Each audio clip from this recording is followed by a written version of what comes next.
अस्सलाम वालेकुम।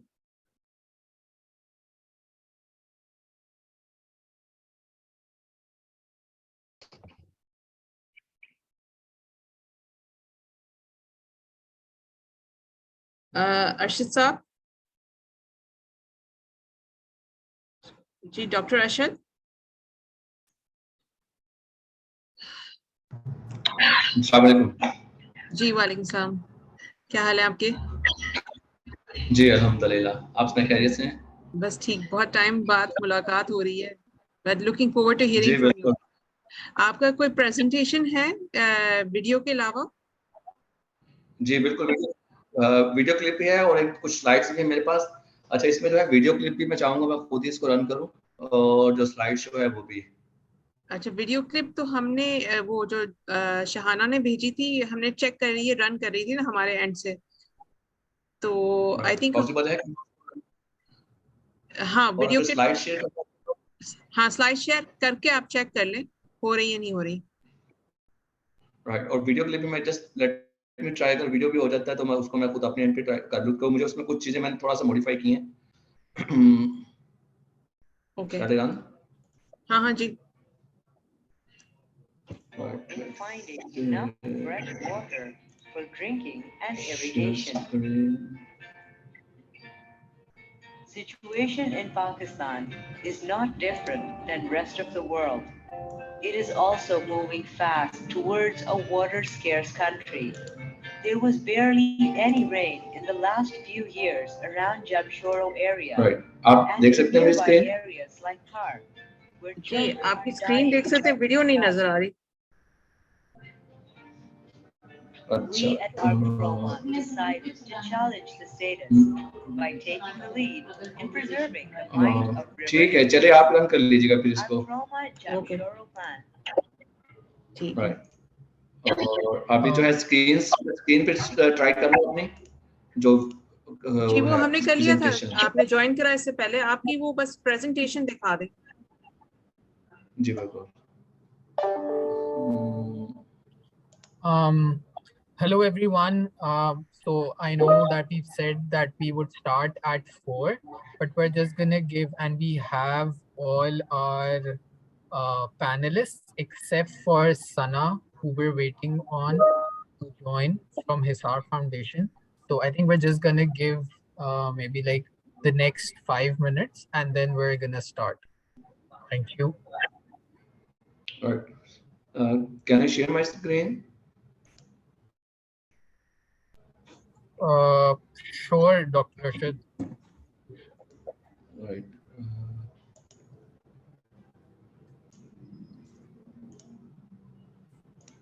So Yes.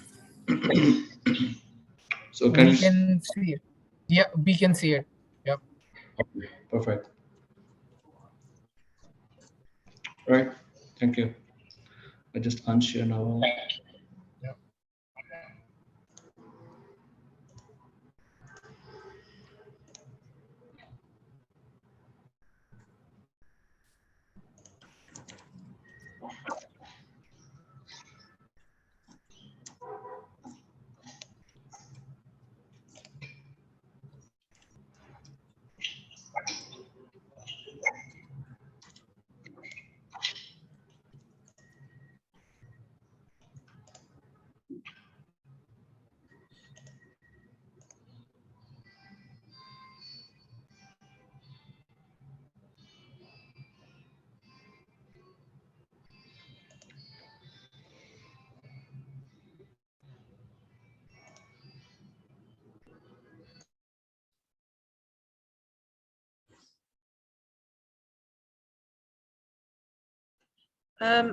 Dr.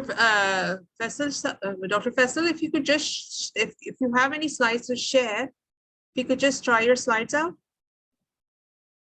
No, I don't have any slide to share. Okay, all right.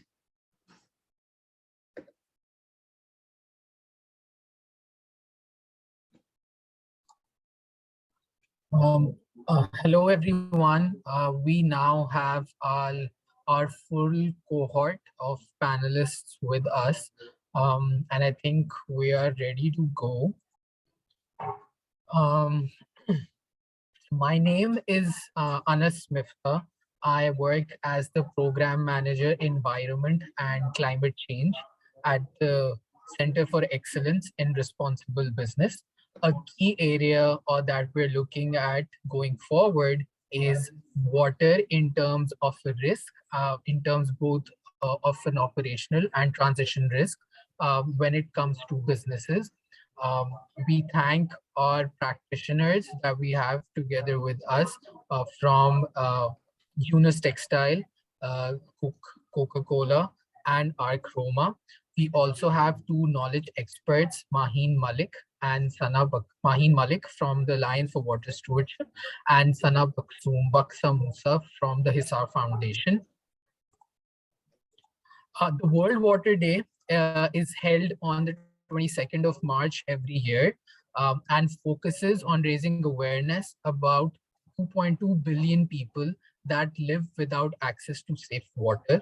In 2022, the focus is groundwater. Groundwater supplies 90% of domestic water in rural areas of Pakistan, 70% of domestic water nationally, and over 50% of agricultural water.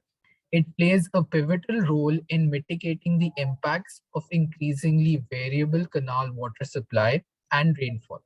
The crucial role of groundwater as a life-sustaining resource is increasingly threatened not only by over-extraction and waterlogging, but also by contamination.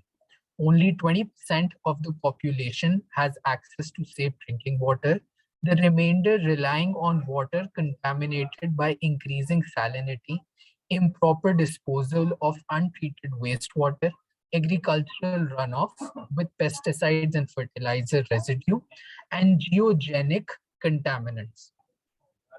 The aim of this webinar is basically to understand the current situation of the groundwater economy, the importance of groundwater to local industries and businesses, and conversely, their impact on groundwater, an area that is of key interest in order to better understand environmental challenges and risk. I will now like to call upon Sana Baksa Musa from the Hisar Foundation. Sana Baksa Musa is a water practitioner with more than 10 years of experience in the water sector.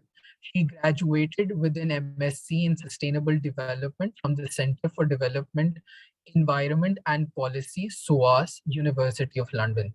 Sana currently serves as General Manager and Company Secretary of Hisar Foundation.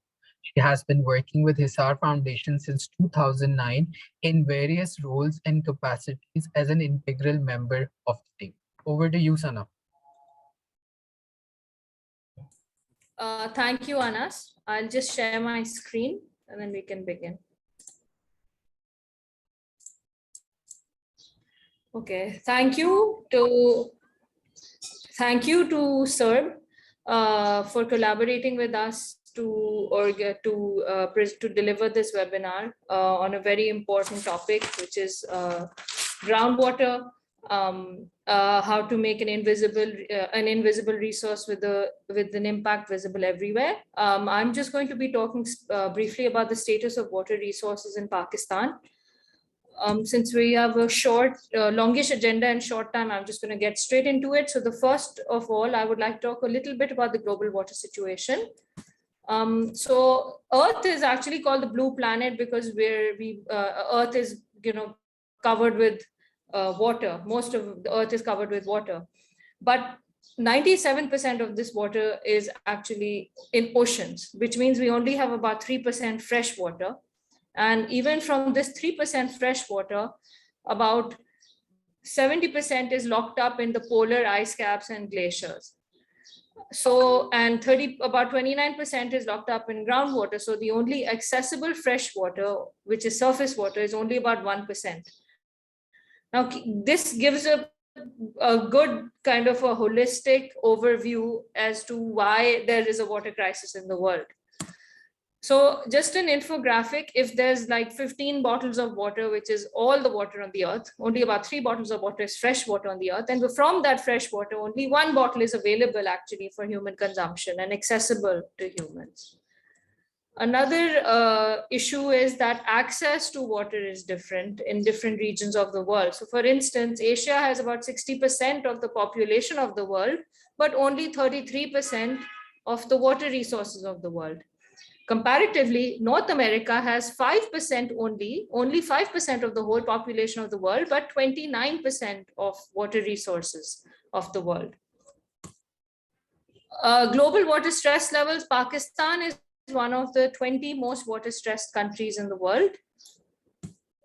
So having said all this, I just want to kind of reiterate that, the water cycle is a closed loop, which means water it may be renewable on an annual basis, but it's actually finite in the way that there is no more water coming into the earth. So whatever water there was on the earth, that is the amount of water that will remain on the earth. There's no new water being produced. It's just being cycled through the water cycle, which is evaporation and condensation, precipitation, runoff, groundwater flow, again back the whole cycle goes.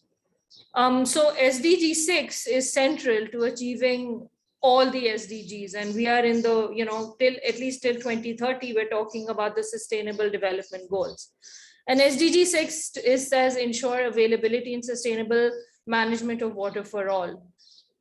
And if we don't achieve SDG 6, we won't be able to achieve the other SDGs. And this diagram just shows that there are half the SDGs are directly related to SDG 6, and the other half is indirectly related to SDG 6. But SDG 6 is linked to all 17 Sustainable Development Goals. So let's talk about Pakistan's water situation. So water acts as a catalyst for all of Pakistan's problems. So the water crisis fuels the economic crisis. It relates to social service inequities. Then there's conflict. For water resources, and of course, it's a national security issue. But what is the catalyst for the water crisis? Climate change is the catalyst for the water crisis. So the last century was about putting carbon into the atmosphere because of the Industrial Revolution and everything. We kept, there was a whole focus on fossil fuel. And this century is now about the impacts on water of this carbon that has already gone into the atmosphere. So you can see the impacts through floods, droughts, and storms. You can see changes in ocean current, sea level rise, and coastal disturbances. You can see changes in water regimes and hydrological cycles, changes in the features of water bodies and wetlands, changes in availability of water for agriculture, livelihoods, domestic use. And water now is at the center of climate adaptation. In fact, Dr.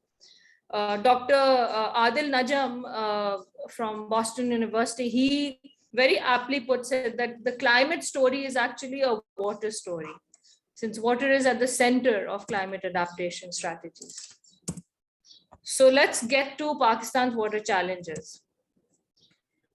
First and foremost, poor governance. The biggest issue that Pakistan faces in terms of water challenges is poor governance. Then we have a dilapidated water infrastructure. Our Indus Basin irrigation system was built in the 1960s.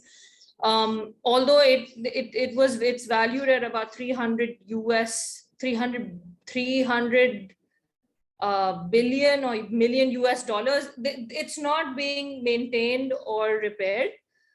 There's like a build, neglect, and build again kind of philosophy rather than build, repair, and maintain philosophy. Then there's a gross mismanagement of water resources. There's also misallocation of water resources. Of course, there's water scarcity because of growing population. There's poor quality of water and pollution of water bodies. Then there's lack of trust between governments and citizens. There's not enough water storage. We have unchecked groundwater abstraction. We don't have rational water pricing, and there's water inefficiency. We are one of the lowest. We are one of the countries with the lowest productivity per unit of water and land.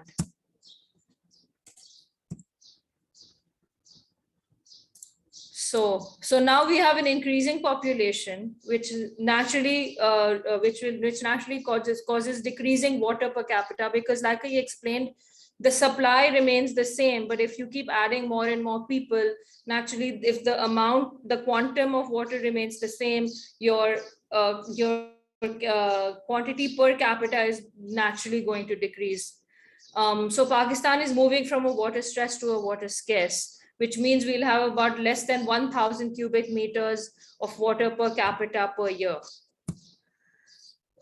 This is just to tell you that the water resources, 90% of our water resources are used up in the agriculture sector, then about 5% in industrial and 5% in domestic.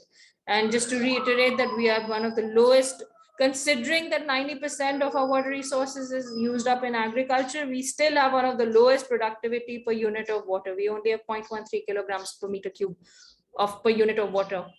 And that's just it's I don't even know what to say. It's criminal. So the Indus Basin system is the backbone of Pakistan's economy. Pakistan is a water economy, and we are entirely dependent on one single river system, which is the Indus River system. So land and water belong to the men and women of Pakistan, then they forms their endowment and entitlement.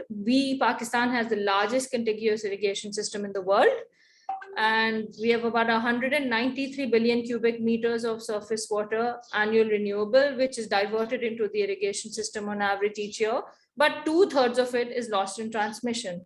Now, your Pakistan Vision of 2025 says that it's our ultimate aspiration to see Pakistan among the 10 largest economies of the world by 2047, which will be the centennial year of our independence. But that is not looking likely with the way things are right now.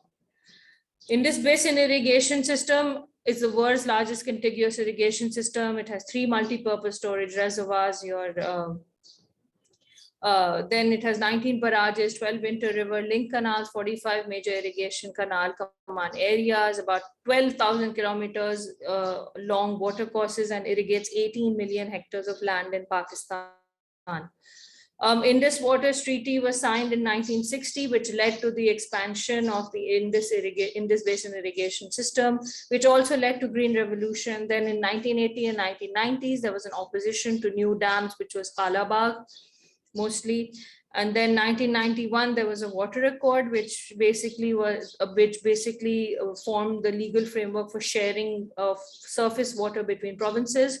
In 2018, finally, we had a national water policy of Pakistan, and now in 2019 onwards, all the provinces are making their provincial water policies.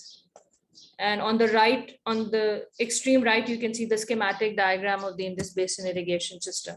So there's average annual water balance in the Indus irrigation system basically is that we have about 17 billion cubic meters of water annually from rainfall, 171 billion cubic meters inflow into rivers, and 5 billion cubic meters outside Indus Basin. Outside Indus Basin is basically your Haran Desert and the Makran coast.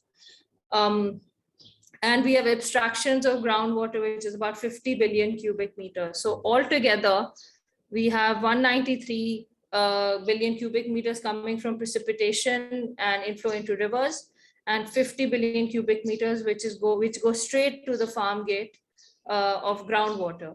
From the 193, only about from 193 billion cubic meters, 125 billion cubic meters actually get to the canals, because about 14 billion cubic meters get lost in rivers. And then out of this, also 31 billion cubic meters is lost in seepage and evaporation. So we have about 144 billion cubic meters available at the farm gate. Then there's seepage and evaporation, and then there's outfall to the sea, 49 billion cubic meters to the sea, which I will not say as losses, because it's very, very important to maintain these environmental flows to the sea, to maintain the integrity and preserve our Indus Delta and the coastal areas. Basically, this is your average annual water balance in the Indus Basin irrigation system. So what is groundwater? So like I said, so we have 50 billion cubic meters extraction of groundwater on an annual basis. So groundwater is actually just fresh water from rain or melting ice and snow, which percolates into the soil and is stored in the tiny spaces and pores between rocks and particles of soil. And then then it is pumped, and it's actually fresh water. Groundwater in Pakistan is basically that, the Indus Basin irrigation system is the fresh water that flows through the soil, porous soil, that is what creates the reservoir of groundwater and aquifers that lay underneath. And this reservoir of groundwater is central to water and food security in Pakistan. Groundwater, in fact, supplies about 90% of domestic water in rural areas, 70% of domestic water across the nation, and 50% of water for agriculture. So in essence, it plays a pivotal role in mitigating the impacts of increasingly variable canal water supply and rainfall. So when rainfall is erratic or there's canal water supply is not regular, then farmers can pump out water through their tube wells. Now, what is the groundwater story of Pakistan? I think it's important to talk about groundwater because this whole event is based specifically on groundwater. So I just want to explain the groundwater story of Pakistan was that groundwater was basically ignored during the beginning of the 20th century. But once the Indus Basin, after the signing of the Indus Waters Treaty and the expansion of the Indus Basin irrigation system, it started to become a problem in the 1960s, especially.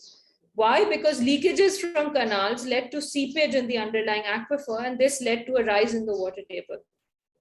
The rise in the water table led to waterlogging and salinization of soils, and therefore the government initiated the SCAR scheme, which was the mass installation of tube wells to pump out groundwater to regulate salinity and for a regular supply of irrigation. And therefore, these tube wells then became a lifeline for farmers, especially at the tail end where surface water supplies were not that guaranteed. Having said this, so the government also subsidized tube wells, and that became another problem later on. But this is basically the groundwater story of Pakistan and how groundwater became such an important resource for farmers, especially. So where does it come from? Groundwater comes from rainfall recharge, irrigation return flow, canal leakages mostly, and flood and river seepages. What are the challenges and issues of groundwater? Number one is over abstraction and depletion of aquifers. We have about 1.4 million private tube wells operating all across Pakistan. Then this groundwater challenge is secondary salinization, which is the salting of the soil that results from agriculture and human activities. Waterlogging due to excessive effluent and insufficient drainage in saline aquifer zones, mostly in Sindh, because it's not able to percolate downwards. Leaching is loss of nutrients from topsoil and they're carried downwards due to overwatering. And contamination of aquifers and surface water bodies through industrial level effluents, agriculture runoff with pesticide and fertilizer residue, and salinity. So recommendations, we should conjunctively use our water resources. This basically means that entitlements of water consumption should account for all types of water resources. So if in Punjab, for instance, because Punjab has a large amount of groundwater, mostly, Punjab has the biggest reserve of groundwater. Their surface water apportionment should be adjusted to keeping in mind their groundwater apportionment. Then there should be institutional coordination between federal and provincial levels. There should be prevention of pollution of water bodies through legal frameworks. We need to improve service delivery in all aspects of water development and use. We need to implement a water accounting system to really actually, find out how much water is needed, how much is lost through evapotranspiration. And we need to improve data collection through use of GIS and remote sensing technologies. I think data and science is one of the biggest areas which is lacking in Pakistan. We don't have current data for our, even, we don't even know exactly how much water is in the Indus Basin system right now. Then there should be a new discourse on benefit sharing among provinces. There needs to be a shift to demand management practices. Right now, that the focus is all on supply management. We need to shift to demand management. Definitely, we need to regulate and prudently use groundwater, and we need to sustainably manage our groundwater aquifers. This could entail artificial recharge of aquifers. We should allow for seepage in fresh aquifer zones, but there should be lining of canals in saline aquifer zones. We need to maintain, repair, and modernize our existing irrigation system. We need to implement realistic water tariffs and rationalize the value of water. Water saving, especially in agriculture. Like I said, 90% of our water resources is used in agriculture. Even if we get 5% of savings from there, we would be able to divert those to other uses. And equity and access to water for human consumption. Thank you. Thank you, Sana, for that detailed presentation and outlining the landscape for the water economy and for groundwater in particular.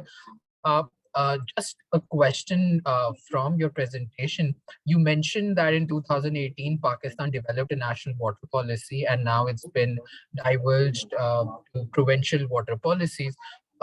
What do you think are some of the gaps that still need to be addressed in the policy? You mentioned data as one area that we're severely lacking. Do you think the policy goes around to working on the data side of water management, and do you think there are other areas that the policy is lacking currently? Yeah, thank you, Anas. A good question. Yeah, so the 2018 water policy is a national water policy, but according to the 18th Amendment, water is actually a provincial subject. So the implementation lies in with the provinces. So right now, since 2019, all the provinces are making their own provincial water policies, which is really what's going to be the driving force behind water management across the country. As far as gaps are concerned, for instance, National Water Council was notified with the 2018 National Water Policy, but it's not yet even had one meeting. There's the issue with and lack of there's overlapping roles between different institutions, so no one really does what they're supposed to do, and no one knows what they're supposed to do. And we need to implementation. We have to wait and see as far as implementation is concerned, because that's not outlined in the federal policy. Oh, okay. Thank you, Sana, for that answer. Moving on from the policy side to understanding how businesses have responded to water as a risk, both operational and transition. We have Maheen Malik. Maheen Yes. is the country coordinator for Alliance for Water Stewardship in Pakistan. She graduated from the Technical University of Munich in Germany with a master's degree in environmental engineering and has more than 6 years of experience in the field of environment, sustainability, and development sectors. She has worked on various national and international hydropower, energy, water, and infrastructure projects. As an AWS representative, she wants to ensure that companies, organizations, and people are well aware that water is a shared resource that needs to be used responsibly by all. Over to you, Maheen. You have the floor. Thank you, Anas. I hope everybody can see my screen so that I know that you can see the slides. Yes, we are able to see your slides. Excellent. Assalamu alaikum, everybody. Good evening. I hope all of you are doing well. Thank you for the introduction, Anas, and a very happy World Water Day, belated World Water Day to all of you. So I think without any further ado, we'll directly delve into what Alliance for Water Stewardship is, especially to those who are new. I think Sana has already mentioned the crisis, especially with regards to water that we have. And I think the best thing that she's said actually is that water change is actually climate change. And that's something that we really need to think, because we tend to limit ourselves to this myopia of thinking that carbon is something that only needs to be resolved at the moment, putting water into another silos and thinking this is something that's not very urgent at the moment. But for those of you who know and have been working in the water sector, they know how important water is and how important water change is going to be to climate change. So with that, we'll delve directly into what Alliance for Water Stewardship is.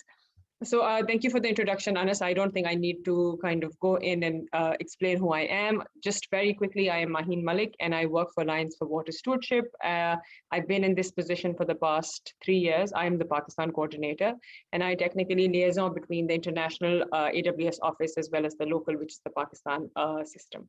So with that, if you have any emails in the future, I think you could probably email at maheen@a4ws.org.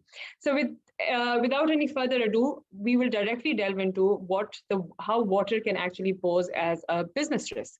So water can pose as a business risk in a variety of ways, let it be with regards to the physical risk, the reputational risk, the regulatory risk, or for instance, the financial risk. Now, when we talk about each of these very quickly, we know about physical risk, we know that Pakistan is facing scarcity. But how many times, especially those of you who've been working in Karachi in different industries, know that the problem of flooding in the monsoon season, where there's too much of water that we can't even handle, the infrastructure can't handle.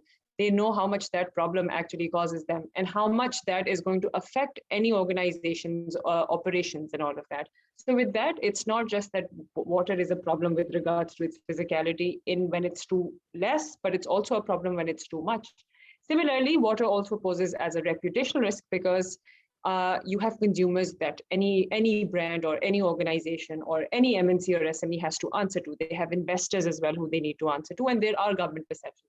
Similarly, there are regulatory risks that organizations have to go through. They could be actual or they could be potential regulators' actions now that we also have a national water policy in place. And obviously, the very obvious risk, which is the financial risk, which is for business continuity. Will water be a problem in the future, for instance? Will we have enough water supplies for us to operate in the way that we're operating? Will the water that's coming out as in the form of discharge, would that be a problem with regards to regulation? Or for instance, will that cost too much of money for us to kind of treat and put it back into the system? So these are all the ways in how water can actually be a business risk for any organization. Now, why would we consider water stewardship, and what is water stewardship? For a lot of you, stewardship could be interchangeably used as conservation or reservation or, for instance, management. But that's why I think it's important that we kind of change this narrative and explain the difference between water management and water stewardship, and tell you that how water stewardship is actually different from water management. So why water stewardship? Because water stewardship technically shifts your focus from considering water as an input that we tend to consider in all the organizations, especially on the industries. That kind of shifts that focus, that it's an input that needs to be managed, to consider it, to view it as a shared resource that it actually is, that needs to be stewarded, recognizing that it not only creates value for businesses, but it's also something which is very important for all the communities. So what is the difference between water stewardship and water management? But first, I think I will like to explain what water stewardship is according to the AWS standard. Now, water stewardship is actually the use of water that is socially and culturally equitable, which is, it's not just available to all of us, but it's available to everybody from any economic strata. It is environmentally sustainable. It's not just available to us in the good quality and the right amount of apportionment to us, but also for the future generation. And it's also economically beneficial, which means it's not too expensive, pretty much like how it is at the moment in Pakistan. But all of this will not be achieved just by you and me. Rather, it's going to be achieved through a stakeholder inclusive process that not only involves you or any other person working on their site, but will also be working on site and catchment-based actions. So that is the way we define water stewardship, and how that kind of varies from water management is that when you talk about water management, we tend to limit ourselves to whatever is happening within an organization. So we manage water and we manage all the resources within those particular fence lines. But when we talk about stewardship, we tend to go beyond the concept of having to be within the fence line. That actually involves site and catchment-based actions, and the entire process involves a stakeholder inclusive thing.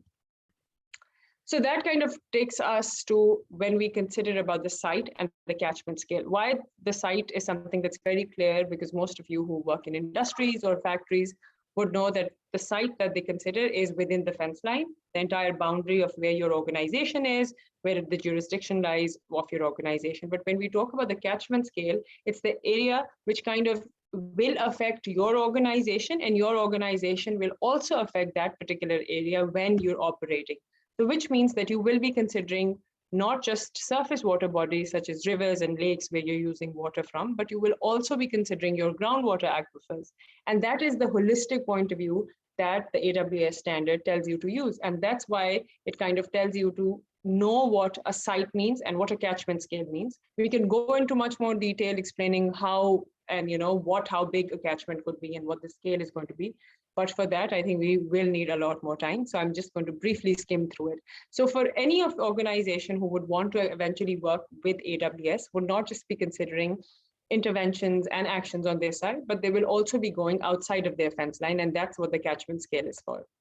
That kind of brings us to what Alliance for Water Stewardship is. So Alliance for Water Stewardship, or AWS, is actually two things. It is A, the alliance as a global membership alliance of different organizations such as businesses, civil society organizations, and public sector organizations who've kind of united behind a shared definition and a common approach to independent, robust certification of water stewardship.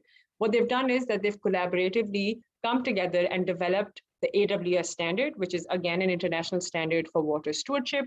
At this present moment, the AWS standard is being implemented at a number of sites around the world, a number of businesses, which are primarily focused on agriculture, food and beverage, ICT, and textiles. This is not something that we're just particularly working on. We are also working with other sectors, but at the very moment, this is the focus of AWS, these particularly 4 sectors.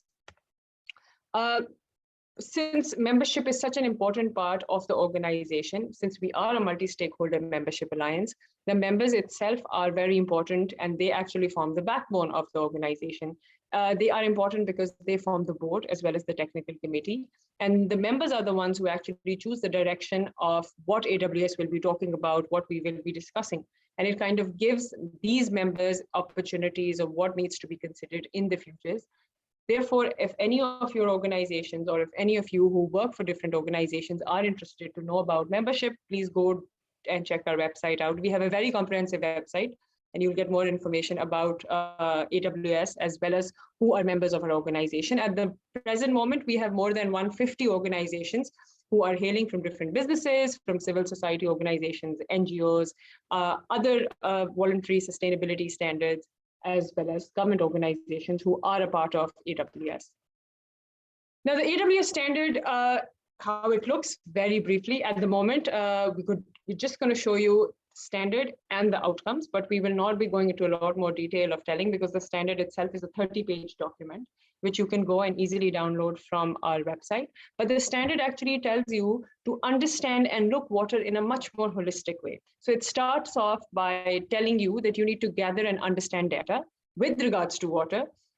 And eventually that gathering and understanding of data will lead you to understand what are the shared water challenges. So you will not just be gathering and understanding data for your own organization, for your own site, but you will be going beyond within the limitations of your catchment where your site is actually operating. Once you've kind of gathered all that data, you've understood what the shared water challenges are, you're going to commit to implementing the standard, and then you're going to plan towards developing a water stewardship plan. Once you've kind of done that, you can go and implement the standard to see, for instance, if what you've planned out, will that be something sufficient? Will it work the way it needs to be worked? Or will you have to go back and forth in order to see if this is something that we need to tweak?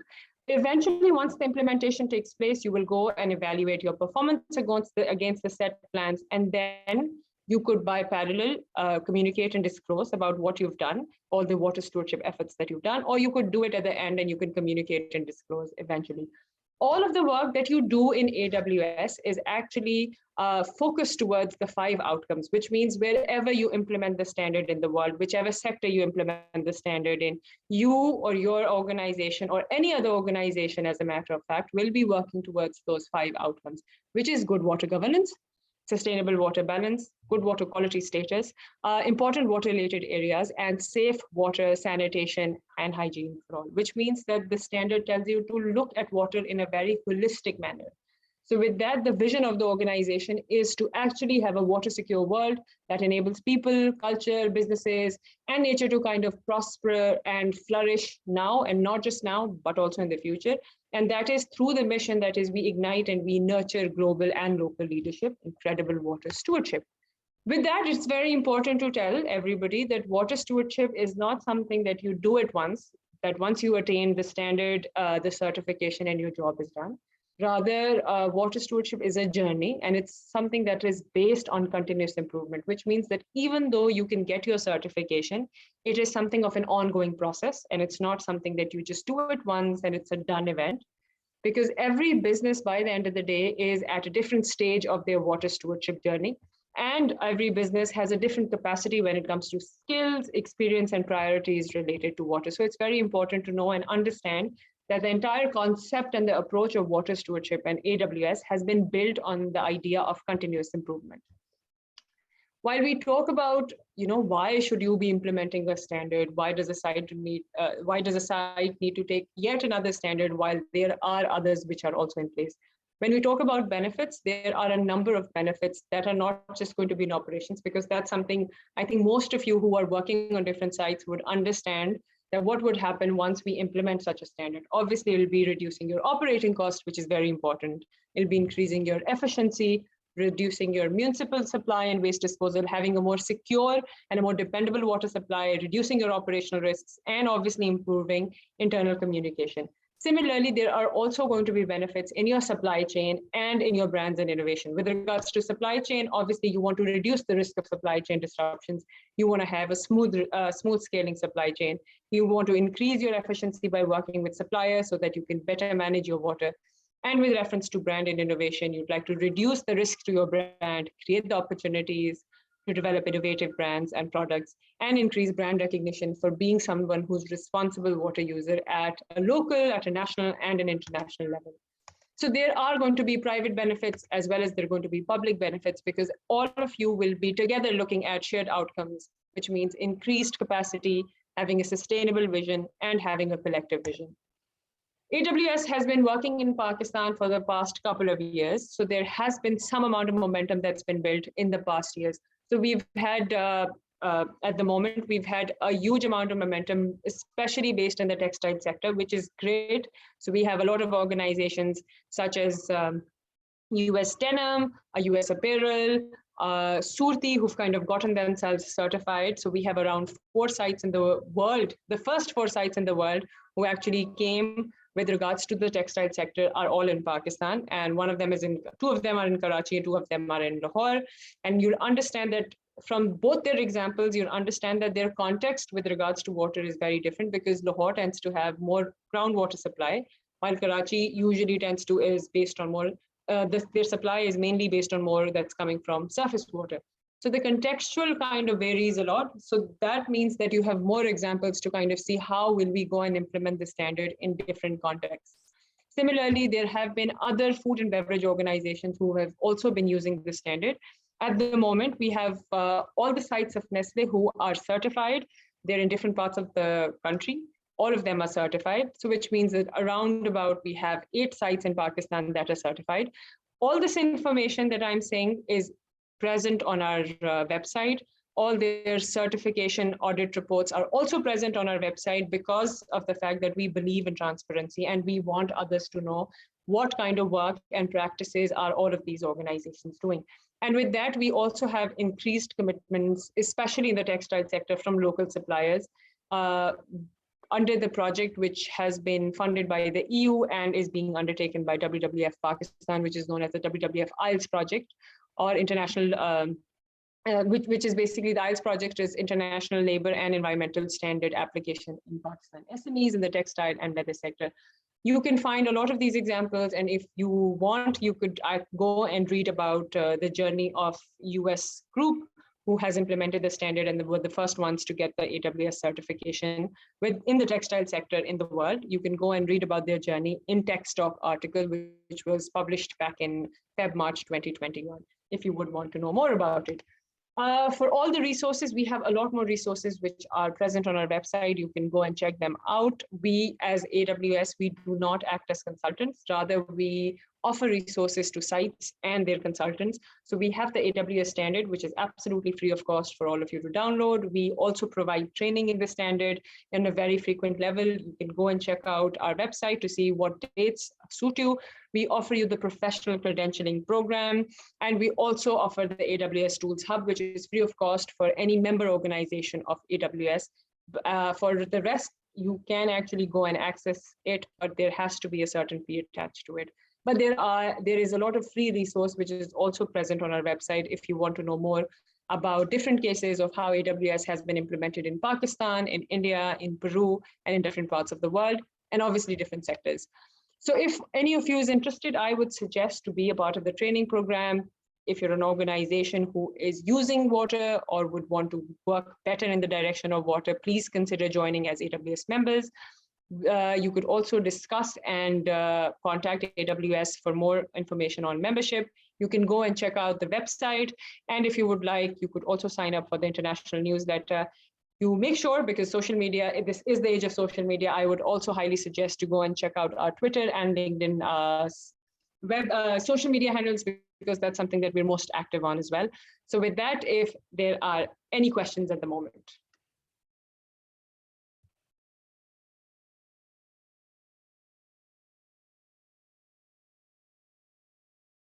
Anis, are you there? Or do we have any questions from the participants? Oh, yeah, Yes. Sorry, Maheen. Thank you for all on what AWS is looking forward to. You mentioned that water has emerged as a significant operational risk for companies. How does developing an action plan for the catchment area help organizations manage this particular risk? So basically, when I mentioned about risks, we did mention that water technically poses in different directions with regards to different risks, let that be with physical risk, with reputational risk, with regulatory risk, with financial risk, which is very important. So when we implement or when we use the AWS standard, it tells you to look within your organization with regards to water and how your organization is using water, but it also tells you to look outside. And thirdly, it also tells you to look through your supply chain, which means that when you start implementing the standard, you will not just be looking for all the ways you're using water on your side, but you will also be thinking of how your water or throughout your supply chain, how that water being used can be a disruption for your organization. So which means that once you implement the standard, you know that once you start implementing the standard, you'll understand that you'll be able to secure a more dependable water supply system, because you know that where your water is coming from. For instance, if you have any backups, or if you need to kind of invest in something more particular, recycling or anything else of that sort.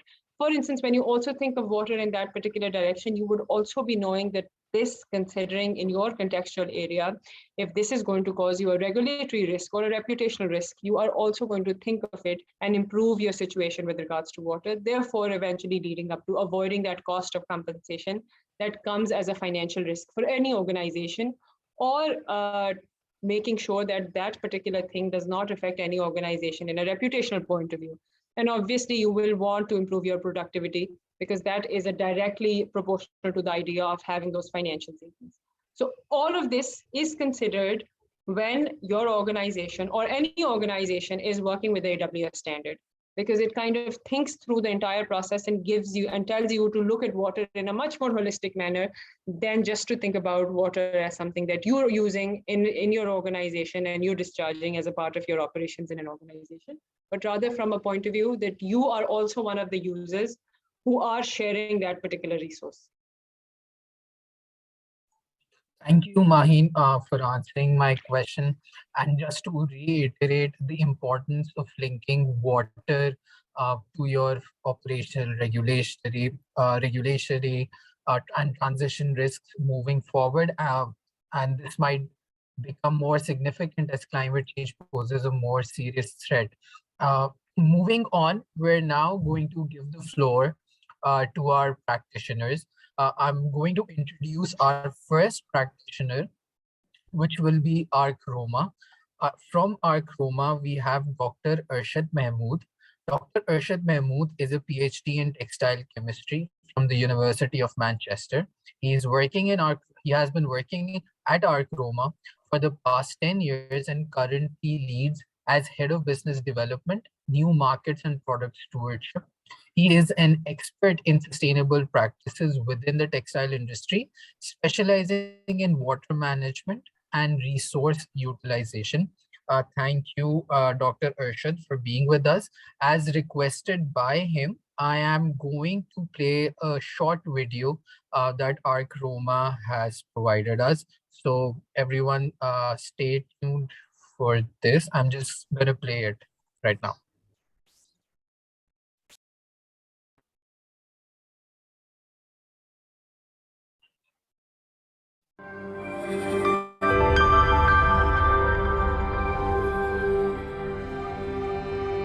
Every drop counts.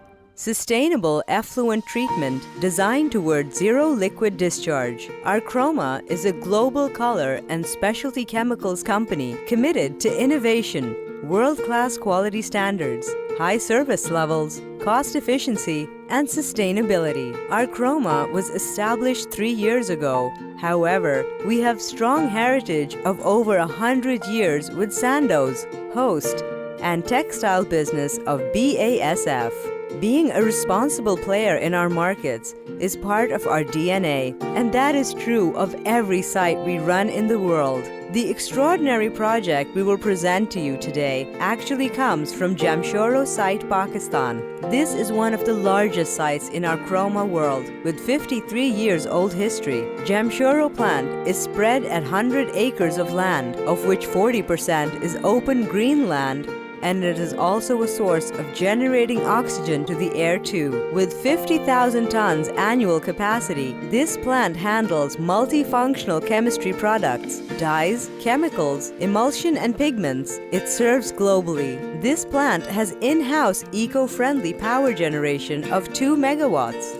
Jamshoro site is located close to the Indus River, the mighty Indus River, the lifeline of Pakistan. Indus Valley is 4,600 years old civilization, thriving agricultural and trade-based economy. This river nurtures the land and its people. It is a home of distinctive aquatic species.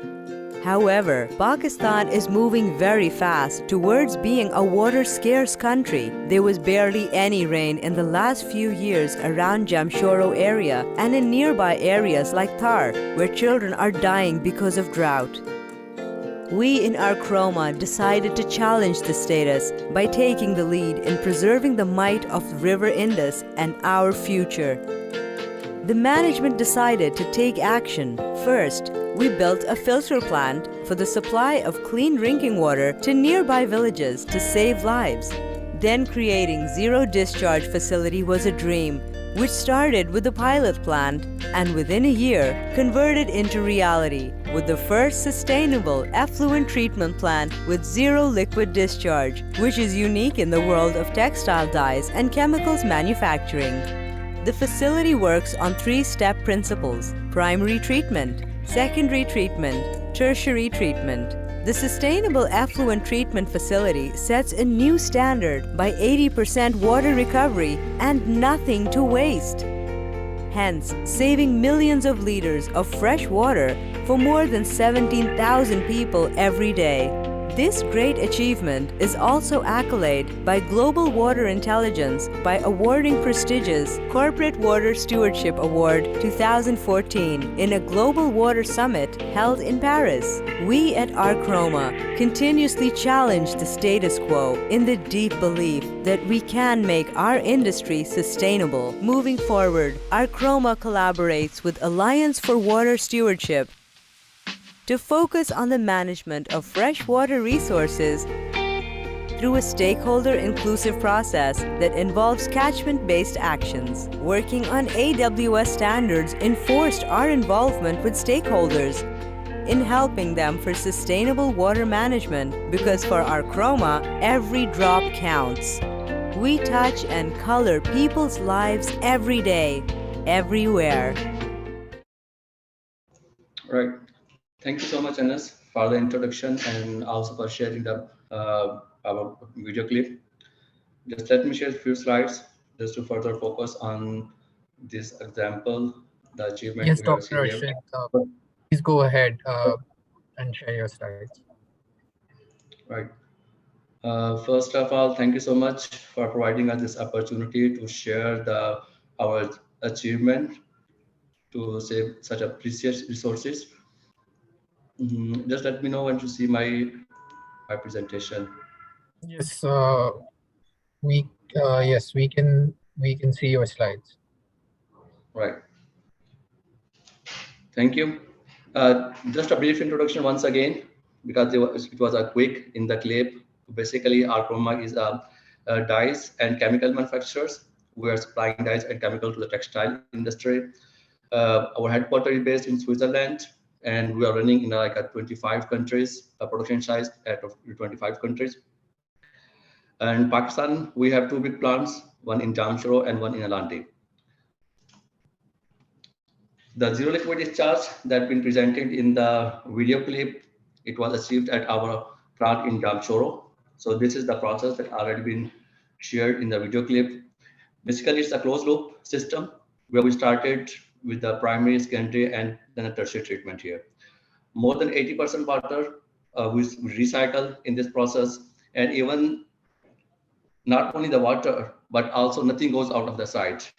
Whatever we got from the after RO plant, this goes to the evaporator plants. We have almost dedicated more than 20 acres area for the evaporation, where it goes in a natural evaporation. After evaporation of the water, we get a sludge. Sludge goes to the incineration plant, where we take a heat recovery that goes back into the system as a steam. And whatever we got ash from the incineration plant, we also don't throw that out. It goes to produce the blocks, building blocks, and we donate that for their well-being and also for universities as a CS responsibility. In these two bottles, we can see that the dark one is the input of the system, and the white one that we can see a bluish color. Basically, this is coming from the background of the picture. So this is the output of the system. So overall, we used to take like 1,000 liters, million liters of water from our Indus River. The plant is just at the bank of Indus rivers. So, but looking at this, the water, very precious resources, and the condition of the Indus River, where we see that is going down day by day. So our management took action to save the water. So we set up this plant where we are recycling 80% of the water. So now instead of taking millions liters of water every day, we are taking only 10 or 20% of the water, and rest like 11,025 million water we save every day from the system. And this amount of water is enough for like 5,000 people in the locality. And we use this water as a CSR responsibility for the community.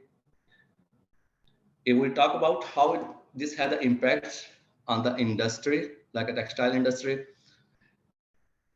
the dyes, our major product, and the chemicals, like if we don't have this plant, we used to consume like a 30-liter water for our dye to produce 1 kg of the dye. But now with this setup, 80% of the recycling facility, now we are using like 6 liters of the water for 1 kg of the dye. Similarly for the chemicals, it's like instead of using 7 liter, we are now using a 5.6 liter. And same in the emulsion. So we can see that our customer, we have make our customer, their supply chain as a sustainable supply chain. If somebody is buying a dye from a plant where they not recycling the water, they are not saving this water, I mean, they are consuming far more water to produce 1 kg of a dye or a chemicals compared to the plant at Jamshoro. So it's not only saving a water from the production, but also the water we used to throw out now being consumed for the betterment of the community. So the major challenge was not to set up this plant, this facility, but also major challenge was to keep it running continuously with the same pace at the start of the time. I mean, to continue this recovery of the water throughout. So we have these plants and its efficiency is being monitored by the SGS, and we can see the reports we have made, alhamdulillah, for better result than the requirement of NEQS. So this is how we have converted the challenge into the opportunity. So it's not only we are saving the water, we are serving the community, we are also saving the aquatic life, restoring fresh water from the ecosystems, and also set an example for the other industries that how these precious resources can be saved. I mean, for the plant where dyes and chemicals are being produced, it was a big challenge to save that amount of our water because a very high concentrated dyes and the chemicals are being drained here. And we're not set up this system as example for Pakistan, but also it was recognized worldwide. And as you see in the video clip that it was recognized by the water stewardship, and Pakistan Jamshedpur plant won water stewardship award. So it's not only a water. Let me take this opportunity to share the other sustainability KPIs that we are being monitored at our plant, and also making sure that we are achieving that far ahead of our targets. In sustainability, the specific energy consumptions that we have set target for us, the total target set for our plant is till 2025, but we can see in the slide that in 2022, we already reduced our sources like a first energy consumption, -9% reduced, and currently we have reduced more than 40%. If we talk about the water consumption, we reduced 6% last year. In target is to reduce 6%, but we have reduced more than 25%. Specific solid waste, our target was to reduce 16%, but for now in the last 6 months, we have reduced more than 25%. Similarly, the water carbon footprint, we have reduced like a half of the total amount of the target. So it is not only we have set targets for ourselves, internal for our organization, but also we are helping our customers, how they can optimize their resources. So One Way Calculator is one of the example that was software developed by the Archroma team. So this helps textile industry, how they can optimize their resources. And the result is we can achieve, like we can see here in the screen, a 70% reduction in water. This is just an example of the result from one of the process. Minus 29%, 60% energy, 71% carbon footprint. So this is how Archroma is helping our community, helping our customer stakeholders to contribute the sustainability targets and to save these precious resources of the water. Thank you. Thank you, Dr. Arshad, for taking us through all the initiatives that Archroma has taken. We now move on to Coca-Cola, where we have Dr. Faisal Hashmi. Hello, Dr. Faisal.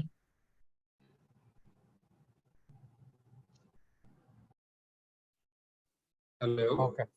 Hello. Yeah, I'm just gonna do a short introduction of Dr. Faisal. Please give me a minute.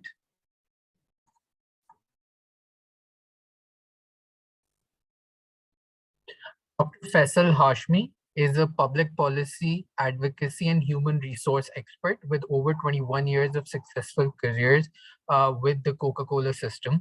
In his current role, he is focusing on promoting a regulatory environment that contributes to business growth through proactive stakeholder engagement, driving sustainability agenda, and making a difference for the communities. Dr. Faisal, you have the floor. Thank you very much. So I believe among all the experts, I am still a student because I moved from HR to public affairs, and nowadays I'm looking after the sustainability portfolio as well. So all the presentations by like Dr. Arshad, Maheen, so really very good thing, and I was just taking the notes, and really very great effort by you as well on the forum of Pakistan Business Council for arranging this webinar. So like Coca-Cola is a group leader in water stewardship. Last year we launched Water Strategy 2030 with a vision of replenishing 100% of our water use. So water is essential for our products, our supply chain, as well as people and environment where we are working. And as a total beverage company, we take our responsibility as a leader on water very seriously. Like we are working to reduce the quantity of water which we are taking from the soil through modifying our systems. We are recycling that water with like state-of-the-art machinery, and we will be replenishing that water back to the soil. So this is the simple vision from our side.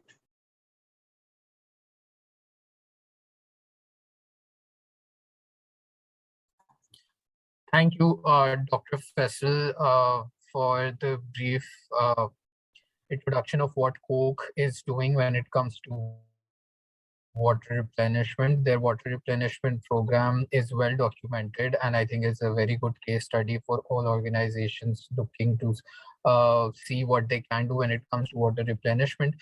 We'll now give the floor to Razia Anam from Unis Textile. Razia is the sustainability lead at Unis Textile since 2017. She's an engineer and has a master's in environmental and energy. Razia Anam is certified with LEED Audit 14001, Alliance for Water Stewardship, and is the site leader for Unis Textile in its work with AWS. She has played an essential role in making sustainability portfolio She has played an essential role in making their sustainability portfolio visible in Pakistan and as well as abroad. You have the floor, Razia. Thank you, Ines. Just requested you to share this. Yes, I am doing that. Go ahead. I will be able to do that. Okay, great. So, as we all are very aware with the challenges we are facing day by day with the water, and 1.1, as already know, 1.1 billion people worldwide have a lack of access of water, and with the water access, there are a lot of problems and diseases we are facing on a general basis, like different diseases and all. So what exactly, we all aware with the challenges and things, but what exactly we have to do our actions accordingly. So Unis Textile is one of the leading home textile company, and with the capacity of hello, am I audible? Yes, you are, Razia. Okay. So Unis Textile is one of the leading, and with the capacity of 330 million export of annual basis. Or what exactly we are doing in our water, as a lot of the different initiatives we are taking on an annual basis, like Net Zero 2050 and different certifications which we are already doing and creating a benchmark.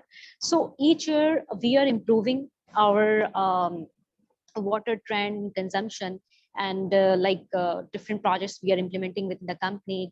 There's one of the leading company that introduced rain harvesting system project within the Karachi, and introduce this as Karachi is having a rare basis monsoon, and still we are collecting, and on an annual basis 5,000 cubic meter of water from the rain which we are have from it. So another is the recycling effluent treatment plant in Karachi. for the industries, we actually were the first company who introduced the ETP plant and created this benchmark. And now we are recycling up to 92% RO water and reuse in our manufacturing area with the zero liquid discharge mindset to have it in the hopefully this year.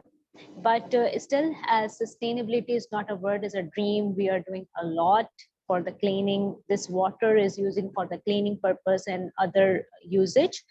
Also, as a company who has committed for the Alliance for Water Stewardship, we have implemented different projects within the company, as well as approached the community area where the only industry have also affected the communities, and they have to care about the people as well as they are doing for the planet. So we have visited the areas where we see how people are surfing with the water challenges, what they are facing on a daily basis. So we bring that challenges on the table and decided with the stakeholder how we can together implement few projects to help the community. So we have introduced one filter plant and it will be operational hopefully this year for the community. And we are already doing a lot of capacity building programs as a best practices for educate the internal employees as well as the community to help and to put together we can save a lot of water that help us in the future. So as a slogan, we actually always say that we need a lot of blue to remain green. That the main motive that the green chemistry part where we are doing actually we are procuring some green chemistry alternate chemicals as an input within the company that have a low impact on the output. So this is the stream that having recycling process, and the main part is recycling of the ETP, and that help us to reduce the fresh water intake. So this is a huge progress which we are doing, and our brands are help us and they are happy to know this activity. Also, we are doing the product life cycle assessment where we are on a daily basis, on a monthly basis, we are evaluating how much fabric is consuming or product is consuming. So these are the best practices UNIS is implementing and educating internal and as well as the community. So for anything, if there is any question, I will happy to answer it. Thank you, Razia, for discussing all the initiatives that have been taken by UNIS Textile. We do have certain questions from our audience. I think this is a question for Dr. Arshad. Dr. Arshad, Umar Khalid has asked that incinerated sludge is being used to bricks. How much carbon content is there in it, and what other add-ons are used for solid bricks?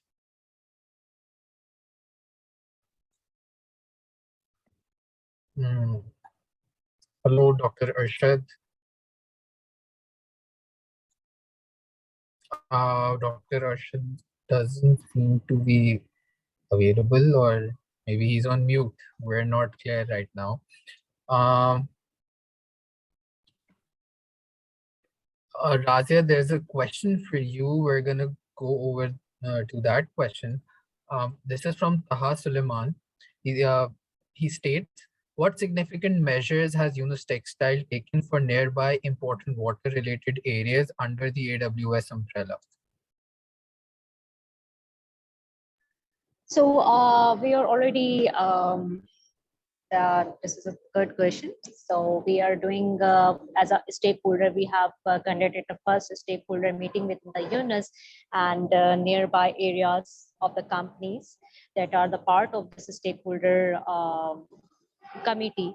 So what exactly we have done? We have identified the challenges, rare problems of the community that facing issue of the fresh water. They don't have the fresh water. They have some, filter water issues. So we are providing that kind of filtration plant within the community area. So they community can easily get the water from the resource area, and that help within the community. So that's it.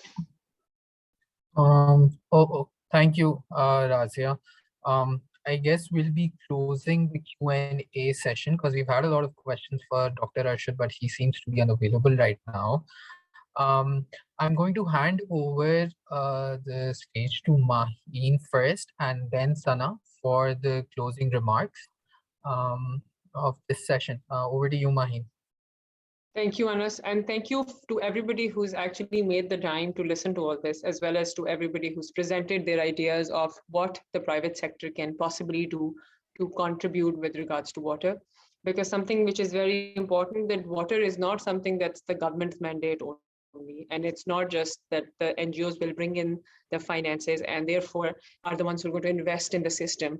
Because of the fact that this is something that has to sustain, and we have to have things that are eventually going to be a part of our system, we need to also make sure that the ideas and the interventions we take, we're also able to sustain them in a way that are operatable in the coming years. It's not a one-time thing that if we put on interventions under different initiatives, that's the end of it. That's something that we also need to maintain and sustain for the future generations. So thank you very much for everybody who's joined in. But also please be sure that think of water as something that's going to be a continuous thing. Do not think of it that if this year we're going to work on water as an industry, next year we'll be working on carbon. Think of all these things as a part and parcel of how you will be working towards attaining all the SDGs, which we as a country have also kind of promised to attain. So I think that's something that I want to say. And if Sana, you have something to add to all of this.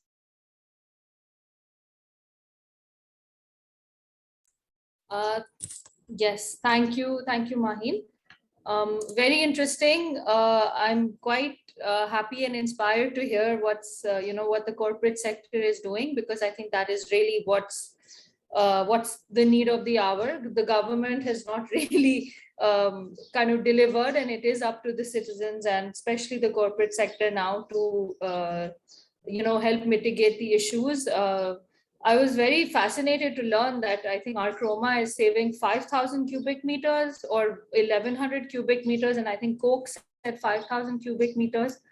And like I said, that Pakistan right now is about at 1,000 cubic meters per capita per year. So these are the kinds of things, these are the kinds of initiatives that we need.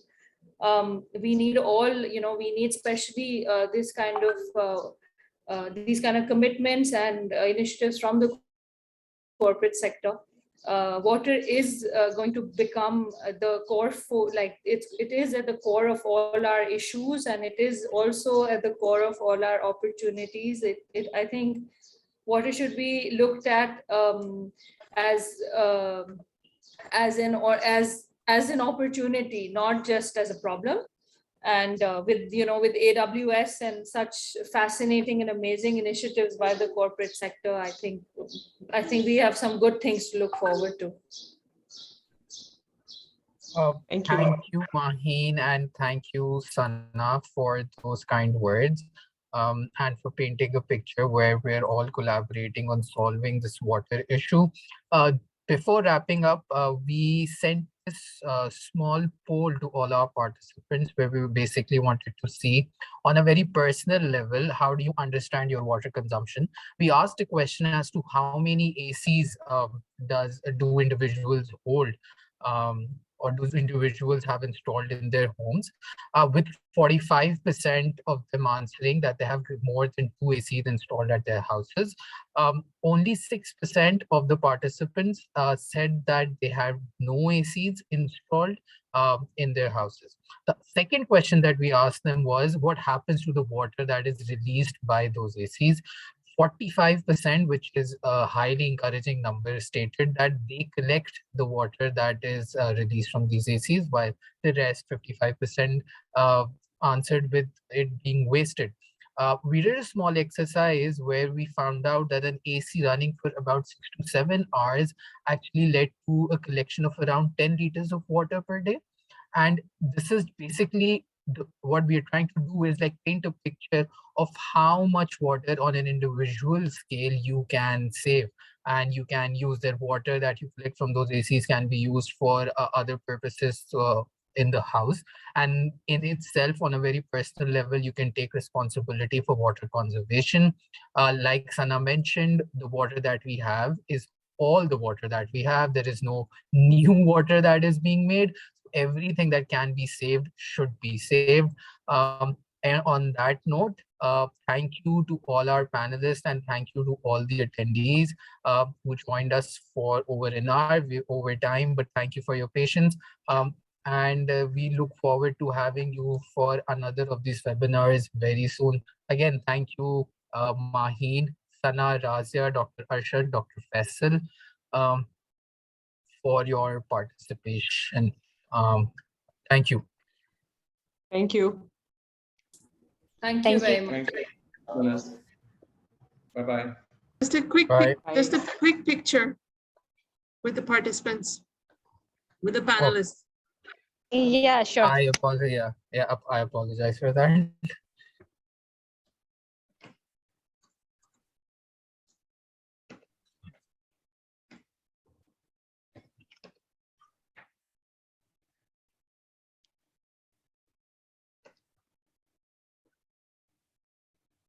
Dr. Arshad? I don't think he's on his seat because he All right. I wasn't able to answer the questions. Okay, all right. Okay, thank you, everyone. Thank you. Yeah, look forward to Thank you. working more with all of you. Absolutely. Thank you. Bye. Bye. Bye. Thank you.